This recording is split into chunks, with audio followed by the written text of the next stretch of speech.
Okay, I'm back. So let me get the other slides to come on board. I don't know, to be sincere.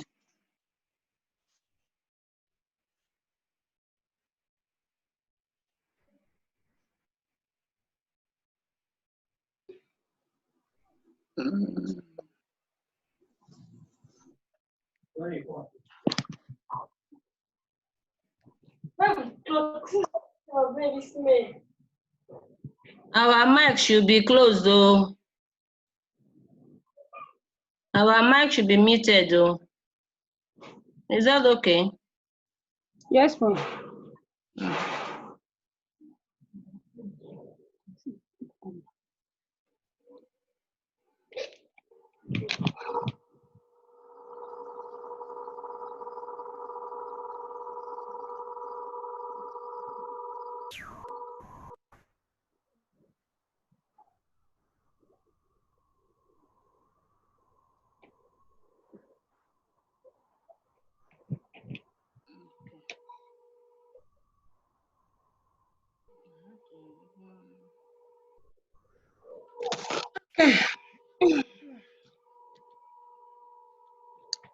It's my roll.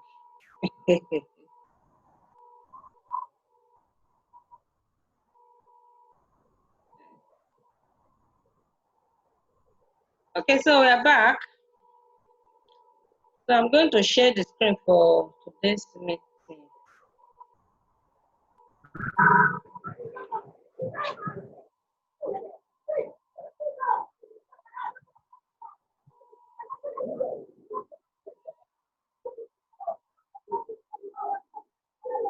We'll be looking at the 4 economic principles today.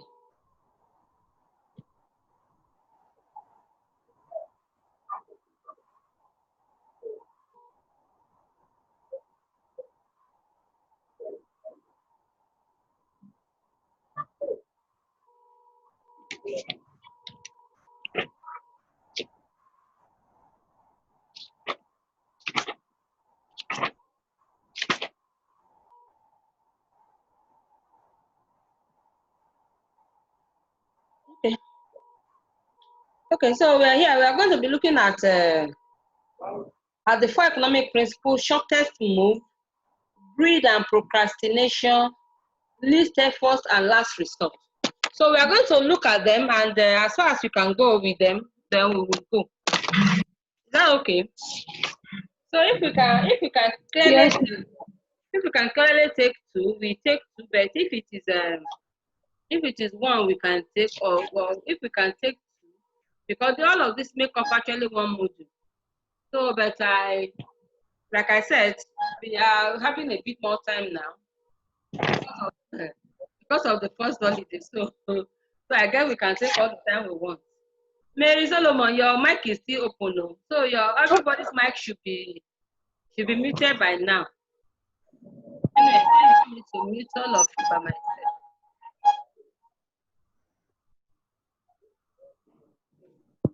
Somebody, they are telling something behind you there. Eh?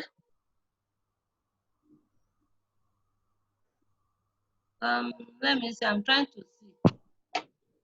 I can meet everybody so that everybody are they meeting themselves. I should meet everybody. Are you guys meeting yourself? You should mute your microphone. Hello. Yes, ma'am. Mute your microphone. Mute it. Mute it. You don't know what to do that? Yes, ma'am. You press on that microphone in your this thing now. It will stop me hearing what you are doing. This one, that dog is even biting. Say, that's good. Technospark, you have muted yourself again. Mute it again. Good. Then Technospark 4, mute yourself.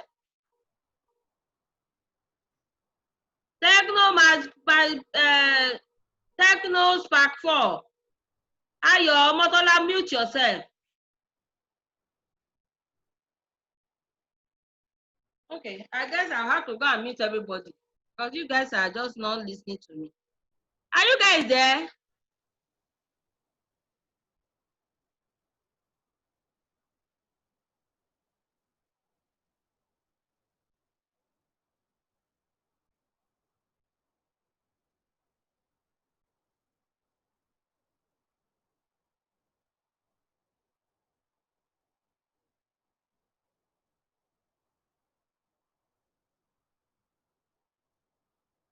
Okay, so I muted all of you now. So now we can do business.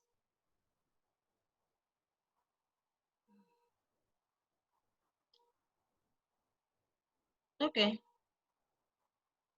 Okay, so we'll be looking at the four economic principles, like I said, shortest move. So let's look at so at the end of this lesson, what we expect that you should be able to actually identify these economic principles and apply them to syntactic analysis. And but like I said, we may just do like 2 today, and then maybe by Thursday we'll complete, because this is a whole module that we're going to be treating. So there's no point to be rushing it.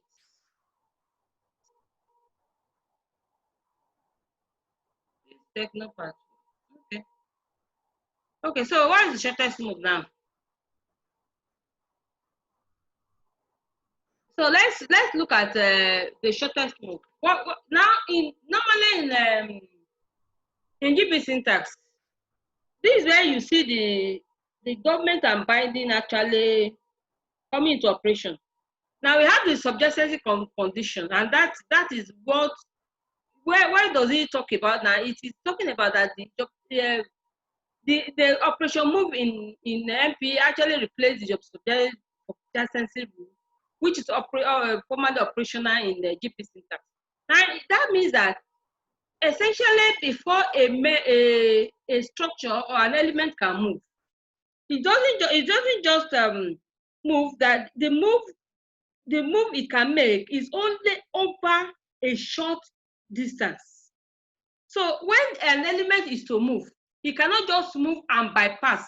Now this is where the issue of government and binding actually comes into play. In government and binding, there's an element that governs the movement of any operational movement at all. Then binding also said it cannot actually move above a particular element that is like it. So now in this one now, you have that the movement it can make is actually, it doesn't need to go far.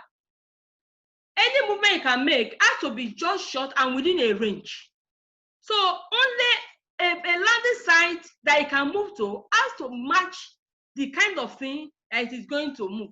Now, that means a verb can only move to another position in which it has features like that. So you cannot just move any element just across other elements to just go and replace another one in a place where there's another picture that's already there. So it moves only to a landing site where it can have an operation or behave like whatever is supposed to be there. So a possible destination that is the closest, and that's where it lands. And that's why I said that the boundary theory there normally says that you cannot just move, maybe an element will move right from this end to another end. No, it can only move to the nearest possible position.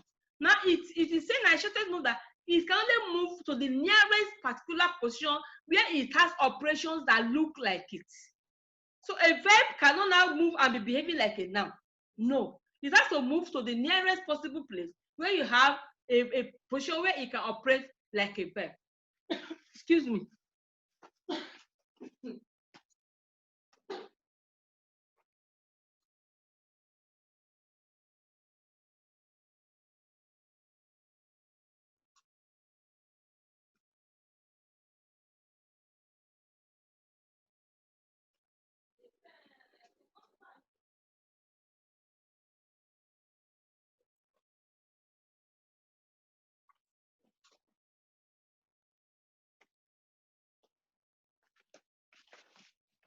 Sorry about that.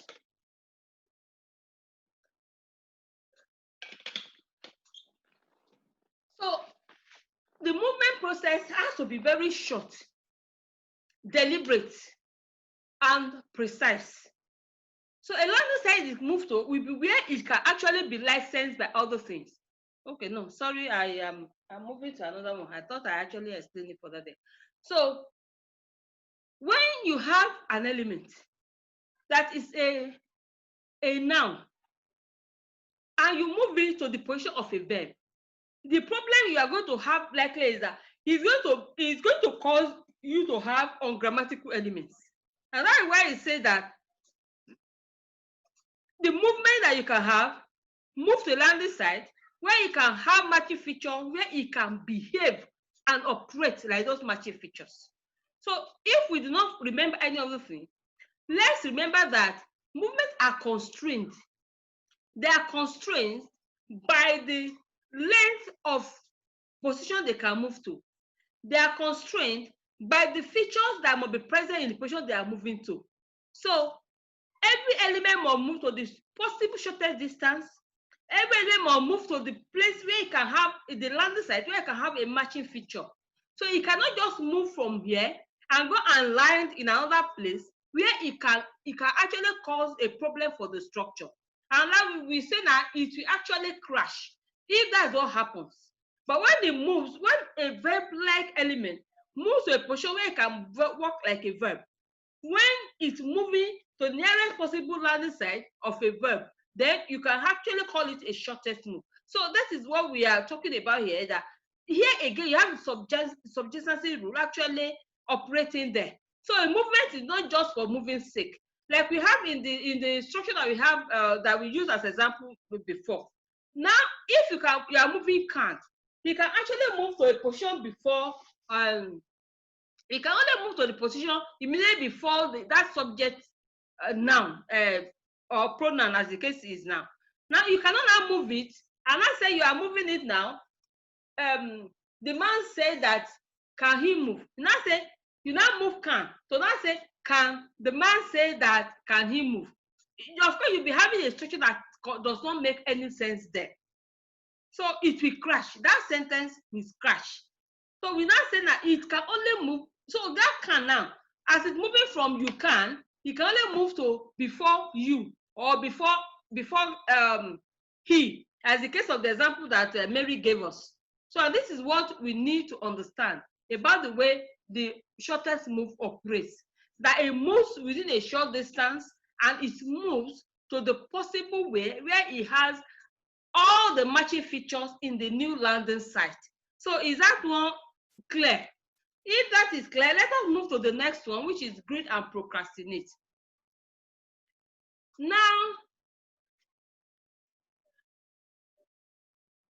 okay, please, if what I said before is not clear, please can somebody ask question? I'll move to the next one. Can somebody ask question if you have anything that's unclear about what I explained about shortest move? Are we still here? Are we still here? Yes, hello? Are we still here? I'm still with you. Okay, good. So can I go on, or is there any confusion about that? About shortest move, is there any confusion or is it clear? No, it's clear enough now. Okay. So let's move to the next one. So we want to talk about greed and procrastinate. So what of greed says, it suggests that an element will only move to check its uninterpretable feature. As such, a verb will move into the position only in order to allow tense marker in the structure to be marked. So now, it is not that because the greed, when we talk about greed and the procrastinate here, now somehow we see now that they are somehow working hand in hand. If an element wants to move, it will move because there's an uninterpretable feature. So it will want to move to that position so that it can actually give life to that feature, so that that feature can become interpreted. I give an example of tense marker here. If you remember, when we were talking about the operations at the beginning, we now said that now an uninterpretable feature, we look for a feature that can give it life. So a grammatical element will look for a full element that can help it to come into realization, because a grammatical element cannot stand on its own. But a tense, not a tense now, a full form or interpretable element can stand by itself. So when you say boy, boy can stand by itself, but cannot stand by itself, which is a grammatical feature of plurality. Now, a plural element can only be interpreted or have meaning in relation with a noun, or as in some cases, pronouns. But most times we will say, let's operate with a noun. Now, in that case, elements that is uninterpretable, we only move to join a verb, a noun, so that it can have meaning of plurality. The same way also, a verb can only move to a position where it can give a tense marker the element of pastness or presentness or future, or as the case may be. So it can only help that element to become interpreted.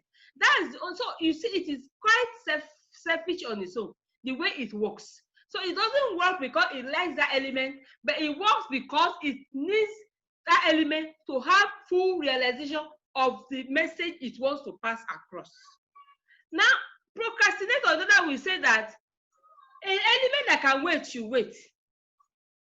I say it's absolutely necessary for in interpretation of that element. If it can wait, it should wait. Now, let me see an example I can give now. Maybe you have a word boy. Let me go back to the word boy again. And that element now, for it to, it doesn't need anything for it to have full meaning. So why will it need to move? Now, by a plural element now, for you to not have, maybe say you have 4 boys, there is nothing like that. It will become ungrammatical. So it is only because it needs to interpret plurality that at that point it needs to move. So an element that does not need to move, that does not need to be attached to another element to make meaning, can wait. So it can wait. It's just like you say now that maybe it's an extreme example I want to give it, that a murderer knows that somebody, this is the pattern of the person's movement, and the person will normally pass here by 7 p.m. He comes from work every time. Now, if the person comes from work every time by 7 p.m., then why should I be agitated to say, okay, let me go and be checking to ask questions from the neighbors? When will this person come? When will that? But because I already know, I already have that information, so I can wait for the person to come. But then, if I now feel that this person sometimes he comes by 6, sometimes he comes by 7. So when I come, then in that case, I will not be sure of the time the person will come. In that case, I may need to go there and go and be searching and be checking. Has it passed? Has it not passed? Has it passed? Has it not passed? I don't know whether you're getting my analogy. So, but that is the case of procrastinate in grammatical structure.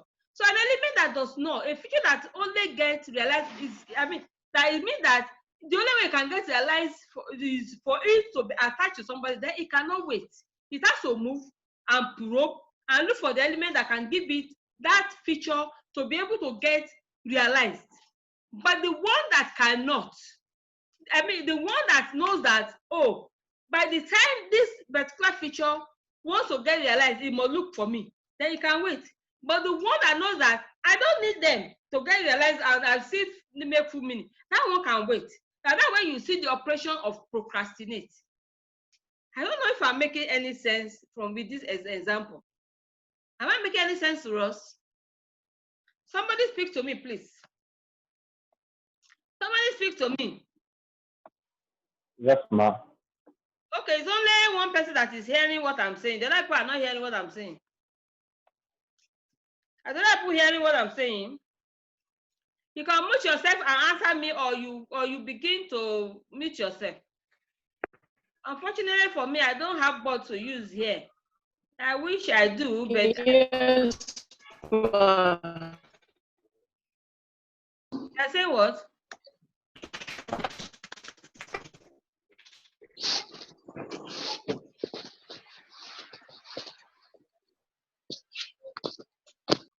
Hello, ma. Okay, I'm listening. Okay, ma, please, this diagram in our material, because after this grid and procrastination, there is a diagram that is TP on top. I don't know this. How do we illustrate this issue of grid and procrastination? This diagram. Okay. Okay. The one above the procrastination or the one above below grid, or which one? And the grid first. Let's start with that one, because the only thing I see, I don't understand anything from it. I don't understand to illustrate it. Okay. Okay. So let me see. Did I put any diagram here? Okay, I did it. What am I going to do now? I don't have a chalkboard here. Okay, let me see. We are having Technos before you raise your hand. What is your question? Hello, ma'am. Hello. I want to suggest that we should be going steadily instead of dumping pages and interrupting. We should be what? I said I want to suggest that we should be going steadily the way we are going instead of dumping pages. We should be. I didn't get that. I said that I want to suggest that we should be going steadily the way you are taking the class instead of dumping pages. Okay, instead of jumping, saying we should be going steadily. Yes, ma'am. You just forget that this is facilitation. Okay, let me see. I'm just looking if I can even get chalk anywhere to try and illustrate what I am saying.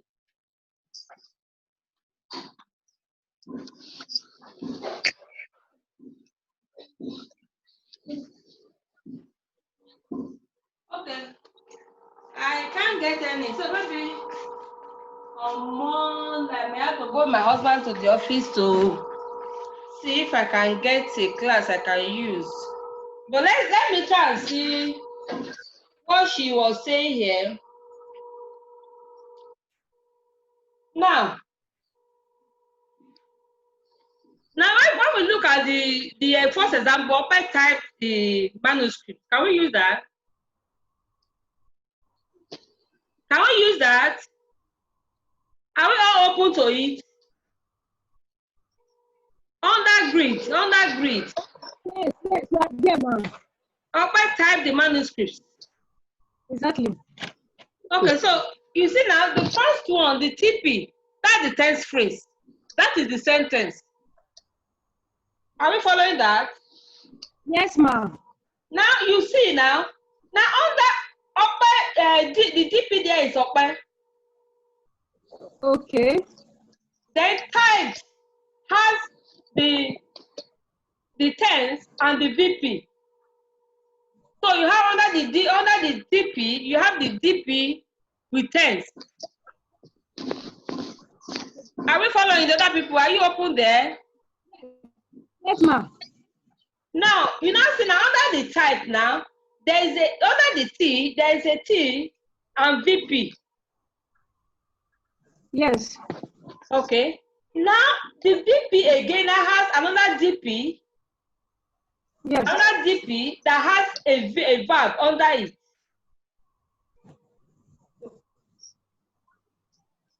Yes. Okay, now you see now the verb there now is type. That's under the VP. Yes.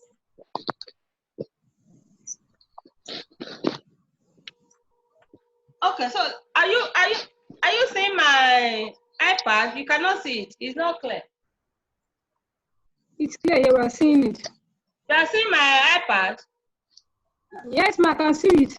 Can everybody see it? All those people that are not opening their own book, can you see it?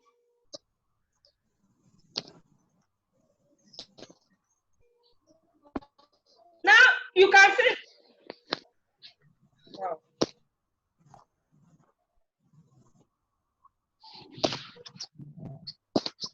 Sorry, my hand has I don't even know what page I am on again.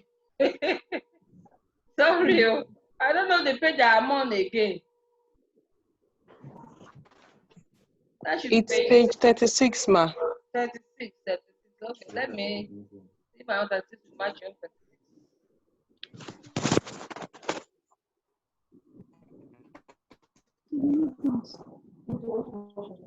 Okay, I think that's the problem. Now, my own is saying a different. Yes. Okay, so we should see it now. If we can see it now. Now, the point is this. You see this TP now. By the time you are doing the analysis, if you can see it now, this TP now, that is the sentence. Is that okay? Now, the Yes, DP, ma'am. the DP has, under the DP, you now have the DP, which is up by, that is the main, the subject of the sentence. Now, the tense, that makes up the tense phrase. And as we are going to see, when we are doing each of the lexical elements, now this tense, the structure that we have now is different. This tense now that we have here is now the subject of this, the object of this sentence. So you have the subject, which is okay, and then under the subject now, that one makes it a tense phrase. It is this tense. So now this tense phrase, now that you now have it broken down to tense and verbal phrase, which is the BP. I hope we are all seeing this. Yes, Are we all ma'am. seeing this? Okay. Now, good. Now this tense now, it now has the tense element under it. It's expanding further. But you can see now that all this while, Ope now is also the DP because it is Ope that typed the manuscript. So it's also the DP under the VP again. So the VP is under the tense. So every VP is under a tense. Why? Because the tense element here is the one that will give you the tense structure. And now it is under this DP now. You now have Ope now moving again to become the DP here. And then, so they are merging here. Whereas the verb, you see when you break down the verb, it has another DP, which is Ope again, and then the verb. Now when you break down the verb, you will now see now that the verb itself, it has to move into the tense position. Now, because of greed, for it to become realized, for it to have the past tense typed, you see again, it has to move. Otherwise, if it remain here, it will be only type. Open type manuscript, but it will not become a past structure. Now, the only reason it is moving into this position where it has the verbal element for it to realize its past tense is because you need to take on that tense structure, which is uninterpretable in this position. So for there to be interpretation of that past tense, this type has to move. So that's why you see, like I was telling you about trace the other time. So this trace, it now leave a trace behind, but it has moved to the tense position. And that's why it now as verb, and now join with the tense element, that's how it becomes typed. So it is great that it's making it to move to this position. Again, this is telling me 10 minutes. Me, I don't understand though. So it is only greed that is making it to move to this position for it to have itself interpreted, for it to have that element of past tense. If it did not move, it will crash the structure. So you cannot have time there. Are you understand what I'm saying? Is this making sense to anybody? Yes, ma'am. Please, it's only one person that's answering me. Am I making sense to anybody there? Are you all seeing me and is it making sense? Yes, ma'am. Okay. Is it making sense? Yes, ma'am. Okay, so that is that of greed. So it needed to move to that position. For it from this position where it is now, it cannot be interpreted as a past tense. But it needs to go and join with the tense element. By joining with this tense element now, it becomes interpreted into the past structure.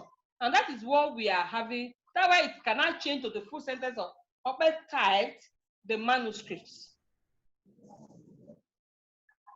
Any questions so far? No, it's okay. It's okay now. Okay, good. So now again, when we look at the next one, okay, so it is what is now was said that the case here and the case there, and you see the tense there. So it is nominative case that you cannot see again as example of Why it is changing position is because it has to take on the nominative case as the subject element. So Okpe itself now is one being described there. Now why it is moving from this position is that because of its case, it will be an object when it is under tense. But by the time it has to move from this position to become the subject of the sentence, it moves out of this tense element to the DP directly under the TP. And that is the only way it's taking on the case, what you call nominative case. So that was has happened for Okpe to have moved again. So the type moved from here, so I can take on the tense, and Okpe move from the under the DP under VP, so that I can take on the nominative case. So in each case now, this one it will move because of tense, but this other one will move because of case. So you know, it's only verbs that, and it is verbs that assign them cases. So by the time the verb moves there, it's going for it, this one to have the nominative case, it has to also move here. So now that what you are seeing now, it is their own self-interest that is moving them in each case. So you see now, even grammar says they're selfish. Okay. So any further question, please, before we go on? Okay, any further question? So the brother suggested this for us. Thank you very much. I think really I have to just go and look for how I will be getting a board to use here. My husband left me and went, and I just said I didn't need. He doesn't have board in his class in his office, so I didn't need. But I think I'll look for a class where I can be getting board, so that we can be doing this demonstration. I think that's actually what I like about this slowness of this teaching. Is that okay now? Yes, ma'am. Okay, so we have less than 10 minutes. So anybody still have a question? Okay, let's look at procrastinate. I have an interesting example here. So if you can see, let me see now. Now is let's look at these examples there that we have now. Now, like the example I was giving at first, it said that what is your name? Then your name is what? Now, your name is what? You're asking a question. Then when you now say what is your name? So if there's no need, it's just the process of derivation that is the difference. So if there is no need for them to relocate, there is no need. It can wait. That structure can wait and still make sense like that. You understand what I'm saying now? Your name is what? Then what is your name? So if there is no need, so you can actually remain there and it will still make sense. But then when let's look at this other example now. Tom turned him down, and then Tom turned down him. Now you see, now when you look at the first one, Tom turned John down, and then Tom turned down John. There is no need for you to move to relocate. So procrastinate can actually leave those structures like that. But when you now have the examples of Tom turned him down, and then the second one saying that Tom turned down him, that doesn't make sense. But when you have the element, what is it called now? When you have the element of the noun, of the nouns, there is no problem. But when you now have a pronoun replacing the same structure and having the same structure, now in that case, because the structure will crash, you may not have to move. You now have to move him up, like you now have in A. Tom turned him down. That makes sense.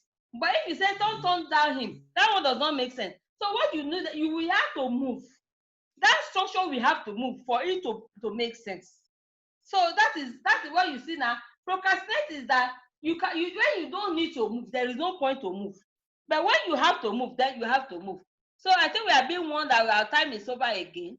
So I think we have to call this a day again today. Thank you very much. See you on Thursday. Is that okay? Yes, ma'am. So hopefully by then I should have been able to get a board so that we will not be straining again.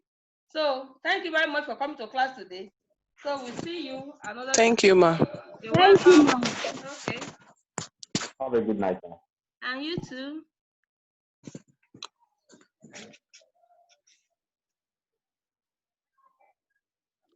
Okay, so let's end the meeting.